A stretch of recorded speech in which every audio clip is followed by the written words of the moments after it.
Warriors, Spurs.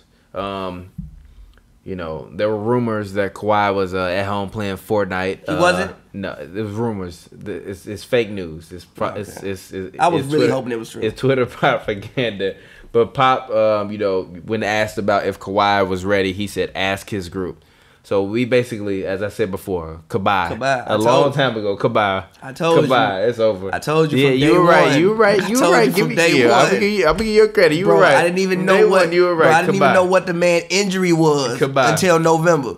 Yeah. There's never been a player who got hurt of that magnitude, and you didn't know exactly what his injury was.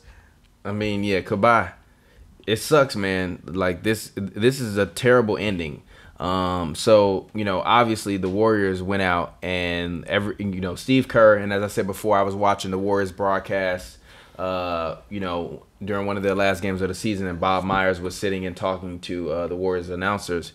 And Bob Myers basically, when he was asked by the Warriors announcers if the Warriors were dealing simply with fatigue or if they were just ready to get to the playoffs, he just said, we're ready to get to the playoffs. We want to get to the playoffs. We know that the regular season is valuable, but this is our guy's fourth year. These guys are just ready to get to the playoffs. It sucks Steph went down with his injury, but in all honesty, we just ready to get to the playoffs. Yeah.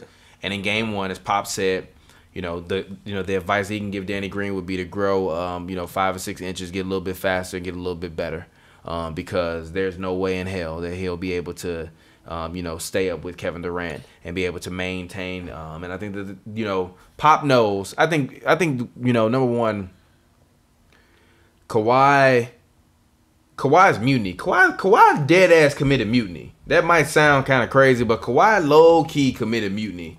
So, hey, if you the team, number one, I don't really know if they want Kawhi back in terms of in the locker room. Like, am I really gonna want to go out there on the floor with you, G? Yeah. Like, really? Like, if I'm LaMarcus, like, I gotta be here for another year or so. Do I really want to go out there and hoop with you when you left me by myself for this whole season? Yeah. You left me by myself for this whole season. If Pop frustrated, then I know it ain't Pop if Pop frustrated. Nah, if we ain't seen this before with the Spurs organization. So this is something that's new. And honestly, with Kawhi, I understand it. I feel like at this point in time, he wants to be a star.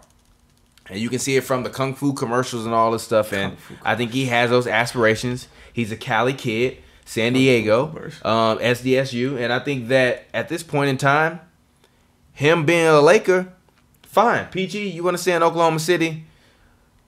Pop might have to swallow his pride and make that call to the Lakers. Yeah. He going to have to take Luol Deng back. But if we give you Kuzma and Josh Hart and pick somebody else you want, you can have them. And I'll give you a first-round pick in 2 years, too, for Kawhi. You going to do that deal if you Pop. Yeah. Because at least with Kuzma, you can put Kuzma with Aldridge.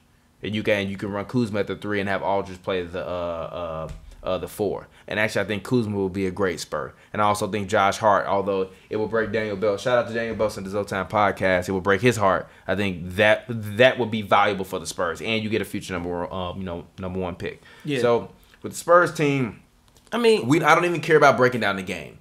This to me is a sweep. No. Go ahead. I actually do have some actual commentary on the game. One thing, they just needed always one more scorer than what they had on the court with them. Yeah, Kawhi Leonard. Listen, one thing I did see, like they were trying to make Patty Mills that guy, and Patty Mills just can't do it consistent. I think Patty Mills is too small to be that guy. I think Patty Mills is a -15 for the game. Yeah. I think DeJounte picking up his 4th foul early in the third hurt a lot because DeJounte's still 6'5". He can at least get to the rim, and he can play decent defense on the wing on somebody. And I like Derek White, man. Like, I went and watched some Derek White Z League highlights. He can hoop. Come on, man. No. I don't want to hear about no G League player versus the motherfucking Warriors. Listen. He can hoop. He can come in, get you some buckets. And that's what you need, especially if Patty Mills is not going to be able to get buckets consistently. And he's way more athletic than Patty Mills. I feel like they've been trying to replace Patty Mills for like 2 years. That's why they have Brian Forbes and Derek White. Because they need a small guard who's actually athletic and and can get buckets, but is bigger than what Patty Mills is. Patty Mills is like 6 foot, not that athletic, and pretty inconsistent at times. But without Steph, the pace was much slower. So what I noticed was, I think I tweeted midway in third, like, yo, if Steph was in, this would be, like, they would have blown this game completely open, right? But they were only up like 12. If you're up 12, you're still in striking distance, as opposed to where Steph was in, they would have ran him out the fucking gym because the pace would have been too fast. So it does help that Steph isn't there. I think they'll find a way somehow to get one game. I think they'll get one game. But yeah, it just, I mean, it doesn't matter. One game. They're not going to get one game. They're not going to get one game. If Klay Thompson is out there making shots, you don't have a chance. Because guess what? Because guess what? When Klay Thompson was making shots, when it was just Klay Thompson and Steph Curry, you didn't have a chance. Guess what? You have Kevin motherfucking Durant still out there, and Draymond Green finally decided to show up. And everybody else is healthy now. And as I said before, as Bob Meyer said, they were just ready to get to the playoffs. We see what it is. Steph is eyeing a return in the semis, which is the next round, which means that whoever they face in the next round, we're gonna have a really, really good, fun playoff matchup. I think that this is, gonna be one of the greatest playoffs in history. I think that, I was talking to my girl about this earlier, and I was like, yo, do you realize that?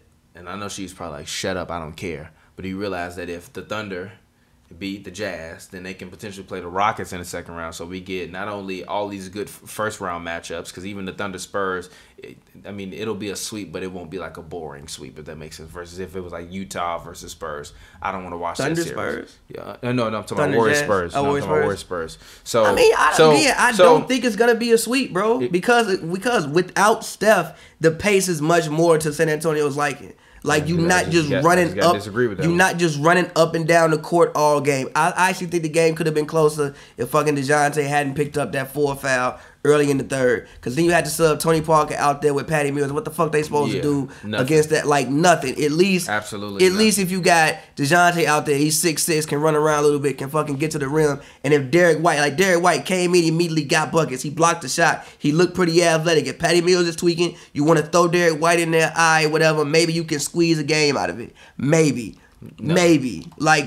If Steph was there, no. But he's not there. So like I said, the pace is like just a little bit slower.